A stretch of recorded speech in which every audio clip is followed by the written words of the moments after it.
ನಾಗಪಂಚಮಿಯಂದು ನಾಗರ ಹಾವು ಕಡಿದು ಹುಲಸೂರು ಗ್ರಾಮ ಪಂಚಾಯಿತಿ ವ್ಯಾಪ್ತಿ ಸೋಲ್ದಾಪ್ಕಾದಲ್ಲಿ ಗ್ರಾಮ ಪಂಚಾಯಿತಿ ವಾಟರ್ಮ್ಯಾನ್ ಸಾವು.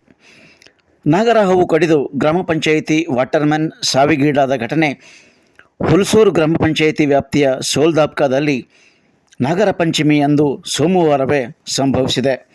ಮೃತ ದುರ್ದೈವಿ ವಾಟರ್ಮ್ಯಾನನ್ನು ಭೀಮ್ ಮಾಧವರಾವ್ ಜಾಧವ್ 48 ಎಂದು ತಿಳಿದು ಬಂದಿದೆ.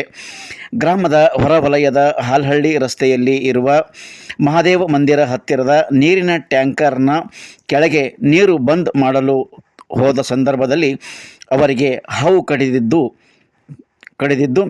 ತಕ್ಷಣವೇ ವಿಷ ಇಡೀ ಶರೀರ ಪ್ರವೇಶಿಸಿ ತಕ್ಷಣವೇ ಅವರು ಸ್ಥಳದಲ್ಲೇ ಮೃತಪಟ್ಟಿದ್ದಾಗಿ ತಿಳಿದು ಬಂದಿದೆ.